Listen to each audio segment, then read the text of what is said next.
Hi my friends. భార్య అనుభూతి శత్రువు అని తెలిసినా కూడా నాకు అందమైన భార్య, మంచి సర్వాంగ సుందరి అంటే నాకు ఇష్టం.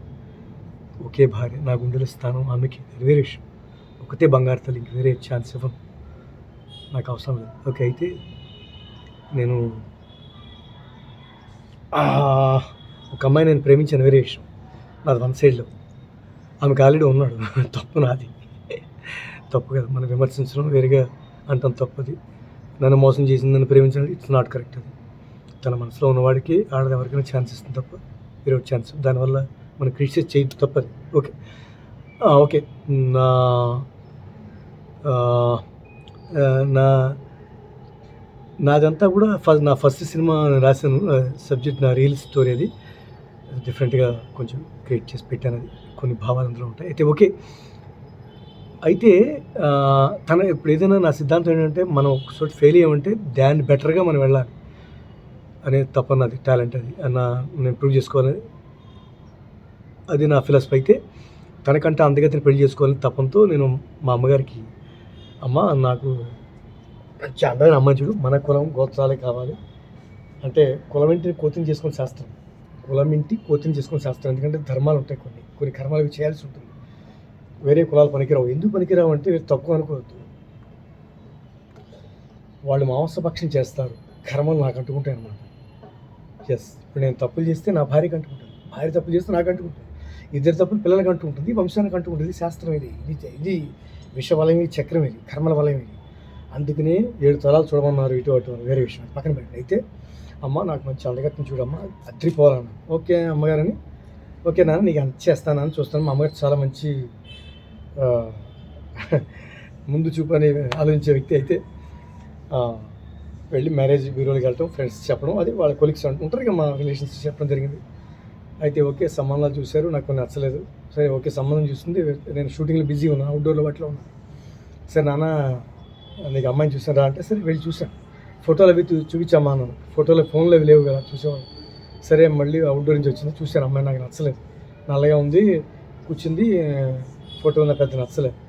మొహంలో కవళికి లేవు. నాకు పెద్ద పెద్ద కళ్ళు అంటే ఇష్టం, ముక్కు పొడుగ్గా ఉండాలి, పెదవులు బాగుండాలి, ఎర్రగా ఉండాలి, మంచి పెద్ద బాడీ నాకు ఇష్టం ఉండదు, లిమిట్గా ఉండాలి, అన్ని సర్వాంగా ఉండాలి, మంచి ఫిట్గా అన్నీ బాగుండాలి, మంచి యాక్టివ్ పర్సన్ ఉండాలి, నాకు ఇలాంటివి ఇష్టం. ఈ టేస్ట్ చూసి అసలు ఏమీ లెస్, అమ్మ నాకు ఇష్టం లేదు, బాగా వేరే చూడడం, ఇదే ఉన్నాయి సంబంధాలు, వేరే లేవునా అంటే, ఇదే ఓకే చేసుకో, వేరే లేవు, ఎక్కడ దొరకట్లేదు అమ్మాయిలు మన వయసులో ఉన్న కులంలో, నువ్వు అది ఇంకేం మాట్లాడకని చెప్పి మా అమ్మగారు కొంచెం కటువుగా మాట్లాడారు. నేను అటు ఇటు ఆలోచిస్తున్నాను, ఇదేంటమ్మా పెళ్ళి అనేది ఒకసారిగా చేసుకుంటారు జీవితంలో, షర్ట్ అయితే మార్చేసుకోవచ్చు, ఇది భార్య కదమ్మా, ప్లీజ్ చూడవమ్మా, నేను పెద్ద డైరెక్టర్ అవుతాను కదా, నేను మళ్ళీ వేరే నా భార్యని చెప్పుకోవాలి కదా, నాకు ఇష్టం అందంగా ఉండాలి కదమ్మా, హీరోయిన్లో ఉండాలి. సరే నేను చూస్తాను లేనా అని చెప్పి వదిలేసింది. చాలా మళ్ళీ గ్యాప్ ఏర్పడిపోయింది. సరే దొరకట్లేను. సరే చాలా కాలం తర్వాత ఎందుకు దిల్సుకుని వెళ్ళాను, ఆ ఏరియాలో మ్యారేజ్ బ్యూరోకి వెళ్తే ఈ ఫోటో పడి అడ్రస్ పట్టుకెళ్ళాను, సరదాగా వెళ్ళి ఆమె డైరెక్ట్గా అడిగాను, ఏంటి మేడం మీకు సంబంధాలు లేవు, అందగత్తి లేరా, ఎంతమంది అమ్మాయిలు ఉన్నారు, అందగత్తి లేరా, మా కులంలో అసలు లేరా ఏంటి అని చెప్పి అడిగాను. ఎందుకు లేరండి, బ్రహ్మాండంగా ఉన్నారు, మీ అమ్మగారు చూపించద్దన్నారు. షాక్, అసలు చూపించిన అమ్మాయిలు, అద్దరిపోయిన అమ్మాయిలు ఉన్నారు, బ్రాహ్మణుల అమ్మాయిలు, శ్రీ వైష్ణవుల అమ్మాయిలు. ఎందుకమ్మా అసలు ఏంటి, ఏం జరిగింది చెప్పండి వివరంగా చెప్పండి, నేనేమనుకోను, మరి మీ అమ్మగారితో అనద్దు, చాలా బాధపడతారు, హర్ట్ అవుతారు. లేదమ్మా నేనేమన్నాను, అమ్మని హర్ట్ చేసి ఎప్పుడు నేను చెప్పను, వాళ్ళ కోసం నేను బలి అవుతాను తప్ప నేను వాళ్ళని బాధ పెట్టను, చెప్పండి అని చెప్పి అడిగాను. లేదు మీ అమ్మగారు సంసారాన్ని పనికొచ్చి అమ్మాయిలు చూపించమన్నారు, అందగత్తులు సంసారం పనికిరారు, ఆ అమ్మాయి ఇలా చూస్తుంది అలా చూస్తుంది అని చెప్పేసి అదొక మాట చెప్పింది. ఇంకొక మాట కూడా మా అత్త దగ్గర, మా అత్త ఇంకొక అత్త ఉంది, పరమ నీచ నికృష్టురాలు. చాలామంది అత్తలు అనుకోండి, ఒక అత్త మా అమ్మతో నూరు పోసింది, అందమైన అమ్మాయిని ఇచ్చి పెళ్లి చేయకు, వాడికి ఇచ్చి పెళ్లి చేస్తే నేను వదిలేసి వెళ్ళిపోతారు వాళ్ళు, తల్లి ఇంట్లో ఇవన్నీ వదిలేసి బాధ్యత వదిలేసి వెళ్ళిపోతారు, గోపట్ల ఏరి వెళ్ళిపోతారు వాళ్ళు. అందుకని అందమైన అమ్మాయిని పెళ్లి చేయకూడదు, ఎప్పుడు ఇంట్లో నీకు ఉండాలి, నీకు చెప్పిన మాట వినాలి, అలాంటి లోబడి అమ్మాయిని పెళ్లి చేసుకోవాలి తప్ప వాడికి అలాంటి పెళ్లి చేయకని చెప్పి నూరు పోసింది మా అమ్మ. ఆ మాటలు ఇప్పుడు విన్నాను, ఇది టాలీ చేసుకున్నాను. ఓకే నాకు బాధ కలిగింది. తల్లిని బాధపెట్టకూడదని వెళ్ళిపోయి అమ్మ ఏమనుకోవద్దు, నాకు అంతమైన అమ్మాయి పెళ్లి చేయి, లేకపోతే అసలు పెళ్ళొద్దు, పెళ్లి చేసుకున్నమ్మా అని చెప్పి సైడ్ అయిపోయాను అంతే. ఆ తర్వాత కొన్ని కారణాల వల్ల కొంత గ్యాప్ ఏర్పడింది, ఏమో ఆవిడది హర్ట్ అయినట్టుంది. సరే నాన్న నీ ఇష్ట ప్రకారం వెతుక్కుందని చూస్తానని చెప్పి పెళ్లి సంబంధానికి వెళ్ళాం. ఆ అమ్మాయి బాగుంటుంది, దివ్య భారతిలో ఉంటుంది, మంచి హైటు, నాలాగే ఉంటుంది, ఎత్తుగా మంచి హైట్ చూసుకున్నాను. అయితే జాతకాలు కుదరలేదు. అయినా మా అమ్మ త్యాగం చేసి పోలేరు, నీకు అంతగా తడిగో కదా చేసేసుకో, నాకు అవసరం, నేను పోయినా పర్లేదు, నువ్వు బాగుంటే చాలని మా అమ్మ సంబంధాలు ట్రై చేసింది. సరే మంచి చెడు రావడానికి పెద్దలు ఉంటారు కదా, అడిగి అప్పటికే వద్దండి గణన పొంతన, అందుకే చెప్తున్నాను, గణన పొంతన కుదరనప్పుడు చేసుకోకూడదు. కొన్ని బలాలు ఉంటాయి. ఉదాహరణకు నేను సింహజాతి, ఉదాహరణ మేక అశ్వి నక్షత్రాలు అంటే గుర్రం వస్తుంది, మేక వస్తుంది. మేషరాశి 1వ పాదం నాది, ప్రథమ చరణం కర్కాటక లగ్నం ఉన్నది. అయితే దీనికి నప్పే జాతకం అంటే మేకకి ఆ జీవిని ఎంచుకోవాలి. ఉదాహరణ సింహరాశి అమ్మాయిని పెళ్లి చేసుకున్నాను అనుకోండి, నన్ను చంపేస్తుందండి. అది గణన పొంతన అంటాం, వేటాడే తత్వం దానికి ఉంటుందన్నమాట. నా తగ్గట్టుగానే నువ్వు గణన పొంత ఎంచుకోవాలి. ఇవి తెలియదు కొందరికి, ఈ ప్రేమలు తక్కువ, ఈ బాహ్యమైనటువంటి కామ కోరికలతో ఏదో వీడు యాక్టివ్ ఉన్నాడు, వాడు ఇంకా అమ్మాయి బాగుందని చెప్పి అతుక్కుంటే విడిపోవటాలు, కొట్టుకోవడాలు, చంపుకోవడం ఇవే ఉంటాయి. ఈ డైవర్స్ ఇవన్నీ ఉంటాయి, అందుకే నీకు చూసుకోవాలి. అలాగే సరే నాకు అలా గణన పొంత నప్పలేదు, అది ఆవిడ చెప్పుకోలేకపోయింది. అయినా నీకు పోనీలే, నువ్వు ఇష్టపడ్డావు కదా, పోనీలే చూసుకోరా నా అని ఏదో సాంప్రదాయం ప్రకారం వెళ్దాం, వెళ్ళి మాట్లాడదాం, సరే నీ ఇష్ట ప్రకారం చేస్తానని చెప్పాను. సరే వెళ్తుంటే శివరాత్రి మొన్నాడే నా బైక్ మీద తీసుకెళ్తున్నాను, అమ్మ కళ్ళుదిరి పడిపోయింది, పిచ్చితో స్పీడ్ బ్రేక్ మీద హెడ్ ఇంజురీ అయింది. 10 years డిపెండబుల్ అంటే లైక్ మెమరీ లాస్, అన్ని జ్ఞానం ఉంది, అంత చదువుకు అన్నీ చేస్తుంది, తన పని తను చేసుకుంటుంది. తన మెమరీ లాస్ అయింది, నాన్న నీవేళ పడిపోయాను అని మా అమ్మ అందరితో అనేది అని, అయినా నా కొడుకే కదా, నన్ను ఏం చేస్తే నాకు ఇష్టం. అప్పటి నుంచి నేను 2-3 సంబంధాలకు వెళ్ళినా, కామదాహంతో వెళ్ళినా కూడా నాకెందుకు అనిపించలేదు, పెళ్లి చేసుకోవాలనిపించలేదు. ఎందుకంటే వాళ్ళు మీ అమ్మని చూడాలా, ఇది చూడాలన్నారు. అందుకనే నేను 10 years పక్కన పెట్టేసరిపోయింది. అందుకని ఇంతకాలం వరకు నేను పెళ్లి చేసుకోలేదు. నా తల్లి సేవలో కూడా ఉన్నాను. జస్ట్ ఒక 2 years 3 years బయటకు వచ్చాను అంతే, చనిపోయింది అమ్మ. నాకు నాన్న అంతకుముందే చనిపోయారు, అది నా ఫ్లాష్ బ్యాక్. అందుకని భార్య బిడ్డలు బంధాలు వీటి మీద పెద్ద నాకు వ్యామోహం లేదు. అది ఓకే ఫ్రెండ్స్, ఐఎమ్ సారీ. నాకు ఇష్టం రొమాన్స్ లైఫ్ అంటే ఇష్టం, అందుకనే తెగించేసాను, ఇవన్నీ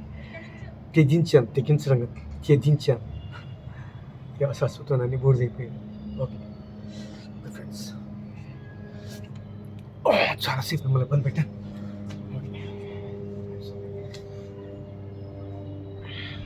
శ్రీరామ రామ రామేతి రమే రామ సహస్రావతి రామ రామ రామే.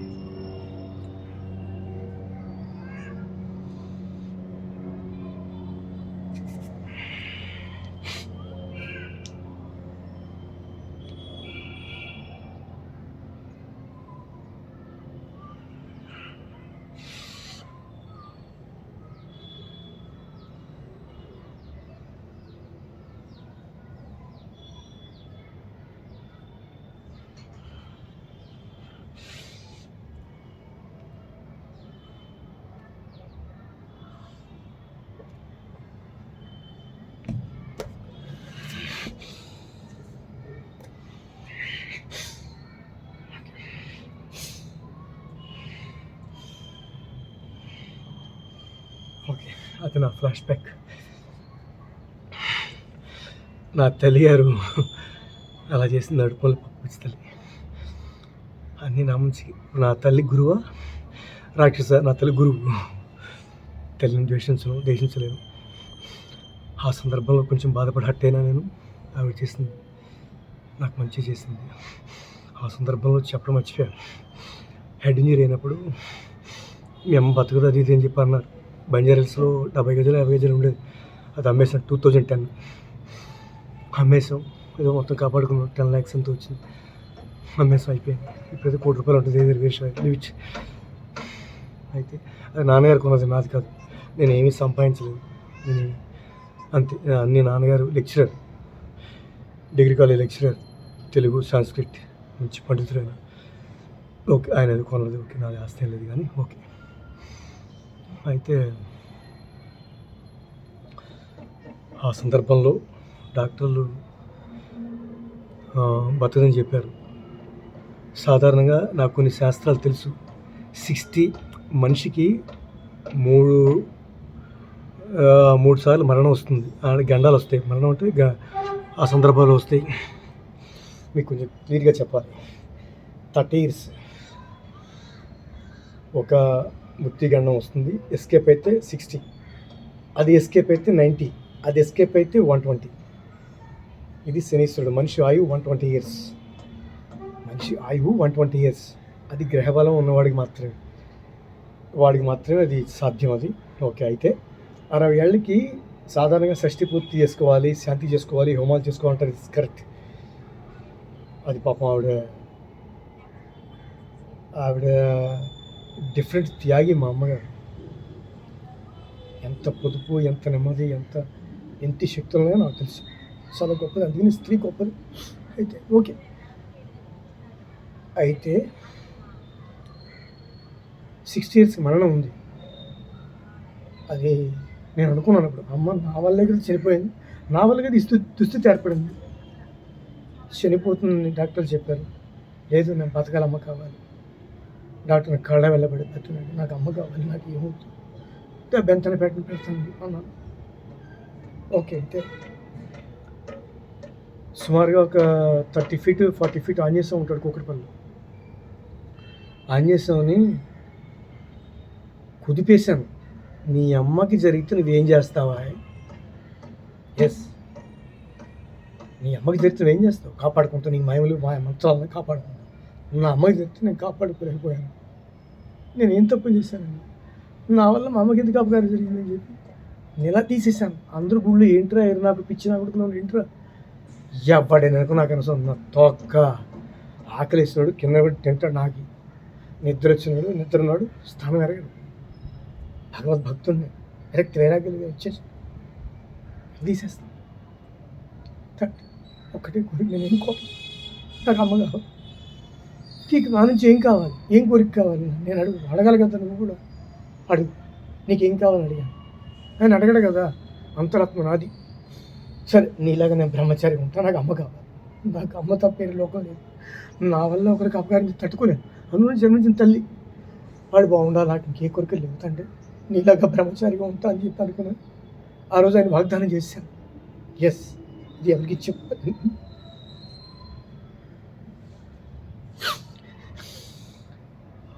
అలాగా అమ్మకి ఆ తండ్రికి ఆన్ చేసిన వాగ్దానం చేశాను. ఆపరేషన్ సక్సెస్, బ్రహ్మాండంగా బతికేసింది. 10 ఇయర్స్ గ్యారంటీ ఇచ్చారు. 10 ఇయర్స్ బతికినాడు. ఎస్, ఈ 10 ఇయర్స్లో నా ప్రయాణం ఏంటంటే, కామ మనిషికి సావదు. అది చచ్చిపోతే మనిషి కాదు, వేరే విషయం. కట్టె కాలిపోతే మనిషి కాముడి తిరాలి ఉండి వేరే విషయం. దాహంతో నేను ప్రయత్నాలు చేశాను. మళ్ళీ పెళ్లి సంబంధాలకు వెళ్ళాను, బాగానే ఉంది కదా. మళ్ళీ అన్నీ ఆయన మాట ఇవ్వటం, తప్పటం, వెళ్ళటం, తిరగడం జరిగింది. కానీ నా సంబంధాలన్నీ కూడా చూస్తున్న అమ్మాయిలందరూ కూడా నేను వాళ్ళకి నచ్చితే వాళ్ళు నాకు నచ్చరు, వాళ్ళు నాకు నచ్చితే నేను వాళ్ళకి నచ్చను. ఇలా సంబంధాలు జరిగి అన్నీ ఆంజనేయ గుళ్ళే సంబంధాలు తగిలాయి. అమ్మని అమ్మ దేవుడు ఆయన పరీక్ష పెట్టాడు రా బాబు అనుకుని తోక ముడుచుకుని మళ్ళీ వెళ్ళిపోతూ ఉండేవాడిని. ఇలాగ నాకు కాలయాపన జరిపి 10 ఇయర్స్ అయిపోయింది. అమ్మ చనిపోయింది. 3 ఇయర్స్ అయింది చనిపోయింది అమ్మ. అంతకుముందే నాన్న ఒక 3 ఇయర్స్, ఆ తర్వాత ఒక 5 ఇయర్స్ అమ్మకు ముందు నాన్న చనిపోయారు. ఇలాగా జరిగింది, కాలయాపన జరిగి. అందుకనే నాకు దేవుడు అంటే నమ్మకం. ఆ స్వామివారి ప్రతిమ, ఈ మూర్తి, ఈ ఉంగరాలు గింగరాలు అంటే పోతాయని చెప్పి చిన్న థాట్ నాకు. శరీరం ఉంటే ఈ కాలిపోతే అగ్నిదేవుడు చూస్తాడు కదా, పిచ్చి నా కొడుతుంది. అగ్నిదేవుడు అన్నీ చూస్తాడు, దానికనే తెలుసు. దీర్ఘంగా వెళ్ళిపోతాం ఆయనలోకి అని చెప్పి ఆ మూర్తి వేసుకున్నాను అనమాట. ఇది ఆయన కోసం నేను మాట తప్పాల్సి వస్తుంది. అయినా తప్పులు చేస్తే అంటే తండ్రి ఏమనుకోడు. ఈ బంధాలు అనుబంధాలు మనం మన సంకల్పమే. మన సంకల్పం ఈ చేసిన ప్రమాణాన్ని తప్పచ్చు. అందుకే దేవుడులో ఆయన తండ్రి నా కొడుకే కదా అనుభవించి అంటాడు. కర్మలోకి వెళ్తే వెళ్ళి అంటాడు. ఆయన మళ్ళీ ఏదైనా సంవత్సరాల పడి బాధలు పడితే ఆయన చేసావు కాపాడవా అని అడగాలి. బిడ్డలకి భార్యకి బాగోపోతే కాపాడవా అని అడగాలి. ఈ కర్మలో మళ్ళీ ఒక బాధలు అవ్వడగాల. నేను బ్రహ్మచారిగా ఉండి మహాయోగిగా ఉండి మోక్షం కోసం మోక్ష సాధన కోసం నాకు నువ్వు కనపడా, నువ్వు కావాలని అడగాల. ఇదైతే ఒకటే, ఇవైతే అనేకం. అందుకని డిసైడ్ అయ్యి ఆయన కర్మలా నడిపించాడు. అది విషయం. Okay friends, I'm sorry. జై శ్రీరామ్. ఓకే ఫ్రెండ్స్, ఓకే చాలాసేపు బొర తినేసాను friends. I'm sorry.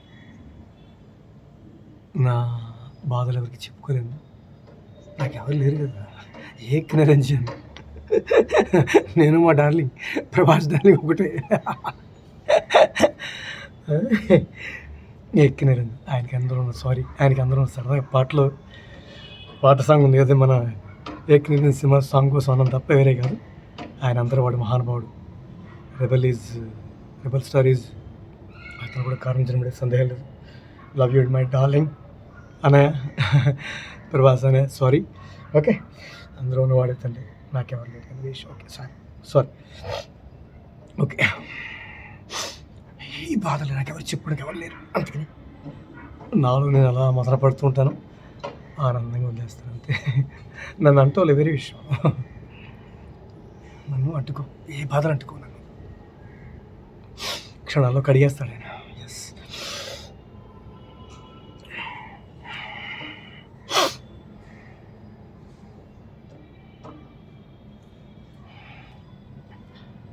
Just little gap ఇస్తాను.